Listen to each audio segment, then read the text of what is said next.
Au lendemain des tueries et incendies des maisons au village Ngarbou, département du Ndonga-Mantoum, dans l'une des deux régions anglophones en crise du Cameroun, Equinox Télévision, comme de coutume, rendant compte, au-delà de l'image, relayait au monde entier la violence et la brutalité d'une boucherie où une vingtaine de personnes tombaient sous les balles de certains militaires de l'armée camerounaise. La chaîne du peuple, se déployant alors sur le terrain, rassemblait des témoignages des proches des victimes, des organisations de la société civile et l'Église catholique qui affirmaient tous sans détour que des femmes et enfants ont été massacrés délibérément par des militaires. Un bilan concordant avec le rapport de l'ONG Human Rights Watch. En mission en Ngarbou, certaines personnes ont rejoint les militaires.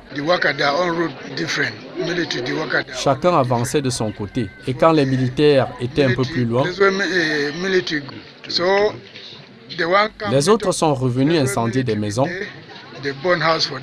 Et les militaires leur ont dit que là n'était pas leur mission et ils ont arrêté.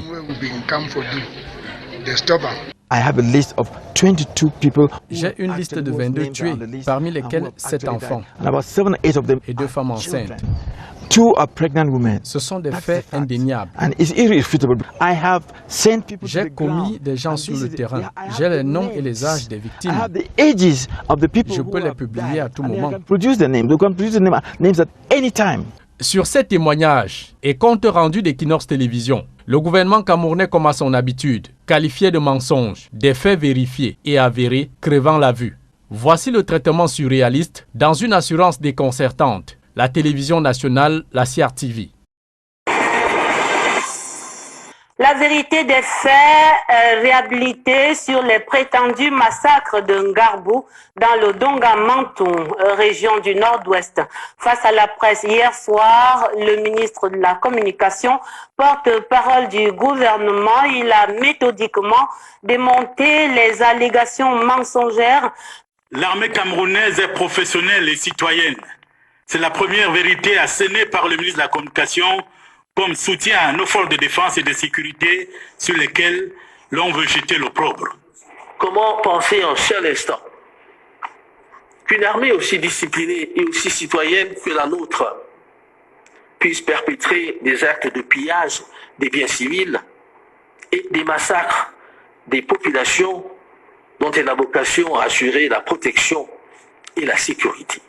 Répondant à sa propre question, le ministre de la Communication, René Emmanuel Sadi, faisait le dos rond dans sa démarche de déni des faits aussi graves. Les ennemis du Cameroun tapis dans l'ombre parlent de 22 civils tués, au lieu de 5, tels que révélés jusqu'ici par des sources crédibles. Le porte-parole du gouvernement s'insurge.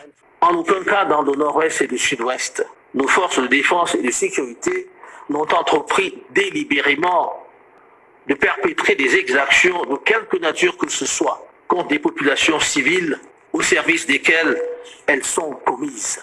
À la suite de René Emmanuel Sadi, le politologue Eric Mathias Owunangini s'acharnait contre Hilaria Allegrouzi de Human Rights Watch et Equinox Télévision d'ourdir un plan de déstabilisation du Cameroun. Justement, nous devons être conscients des manœuvres de manipulation qui sont faites. Il y a quelque chose qui est véritablement inquiétant. La liberté d'expression ne saurait conduire à des extrémités dans lesquelles on a des forces tapies dans les médias où des journalistes deviennent des miliciens armés de micros et de caméras. Jugé marginal et digne d'aucun intérêt pour vous téléspectateurs, Equinox Télévision fait grâce des élucubrations des journaux à gages et d'une télévision de Yaoundé qui traitait la chaîne du peuple de tous les noms d'oiseaux de mauvais augure, au seul péché d'avoir révélé la vérité, toute la vérité et rien que la vérité sur le massacre de Ngarbou et bien d'autres exactions isolées des brebis galeuses qui ternissent l'image de marque et la réputation de l'armée camerounaise. Pourquoi le Conseil national de la communication ne frappe-t-il pas du poing sur la table face à ces médias qui soutiennent la dynamique insurrectionnelle armée au Cameroun? La question reste posée. Mais en attendant, les internautes s'occupent de cette milice que l'on qualifie de médias. Et sans coup férir, le ministre de l'administration territoriale, Paul Atangadi, va y mettre du sien en stigmatisant Equinox Télévision de médias de mille collines du Rwanda à l'origine du génocide de 1994. Equinox TV STV, Radio Balafon, le journal Le Jour, pour ne citer que ces médias, sont particulièrement et singulièrement interpellés. Le Cameroun n'a pas besoin d'une radio 1000 collines. Et d'un ton martial, Paul Atangandji menaçait de museler tout média qui dirait encore la vérité aux Camerounais sur des faits d'actualité où la responsabilité du gouvernement est engagée. Les médias n'ont pas pour vocation de jeter de l'huile sur le feu. En matière de droit, le voleur et les receleurs sont tous condamnables. À bon entendeur, salut. Dans une posture de réponse du berger à la bergère, le président directeur général du groupe Equinox, Séverin Tchouke, démontait une à une toutes les affirmations graves du ministre Paul Atangandji de l'administration territoriale. À ce jour, Equinox Télévision, depuis la survenue des drames de Ngarbou, est la seule télévision au Cameroun à avoir envoyé une équipe sur le théâtre des opérations. Les téléspectateurs ne le savent peut-être pas.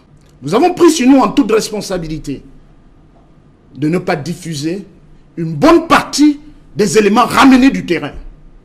Je sais très bien que dans ce pays, il y a des personnes qui savent mieux faire le travail des autres que le leur. Mais de grâce, nous essayons, autant que faire se peut, de bien faire notre travail en respectant les principes éthiques et déontologiques. Je pense que c'est en raison de cela que mes pères m'ont porté à la tête de la commission de délivrance de la carte de presse, qui est un organe de régulation. Voilà donc celui qui décide de qui est journaliste au Cameroun et qui ne l'est pas, et qui partiserait avec les ennemis de la République. Quelle honte pour nous. J'ai honte. Il faut quand même que dans ce pays, on sache reconnaître ce qui est bien fait. C'est pour cela que vous comprenez mon indignation.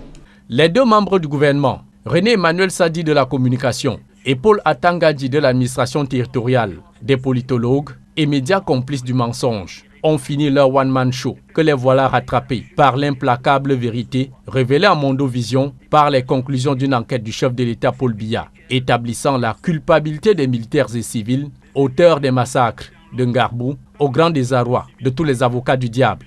Aujourd'hui plus qu'hier, la communication gouvernementale traîne de nombreuses casseroles avec à l'actif de Paul Atangandji la renégation de la crise anglophone, les faux observateurs de Transparency International lors de l'élection présidentielle d'octobre 2018, l'affirmation hâtive d'une participation massive des populations du Nord-Ouest et Sud-Ouest au double scrutin du 9 février dernier, la saisie d'une cargaison d'armes dans une ambulance humanitaire jamais présentée à l'opinion.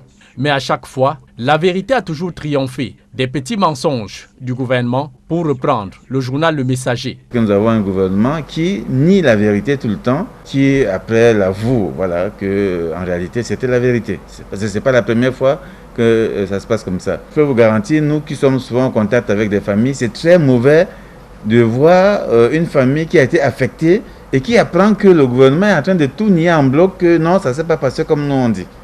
Et pour parler de façon triviale, Paul Atangandji a fait fort. Son homonyme Paul Biya vient de le désavouer, titre le quotidien La Nouvelle Expression. Aura-t-il l'humilité de présenter toutes ses excuses à Equinox Télévision le jour pour diffamation sur un travail journalistique professionnel respectant l'éthique et la déontologie? Dans pareil contexte, la communication du gouvernement de Paul Biya est-elle encore crédible, digne de mériter la confiance du peuple camerounais? C'est la question qui brûle désormais toutes les lèvres.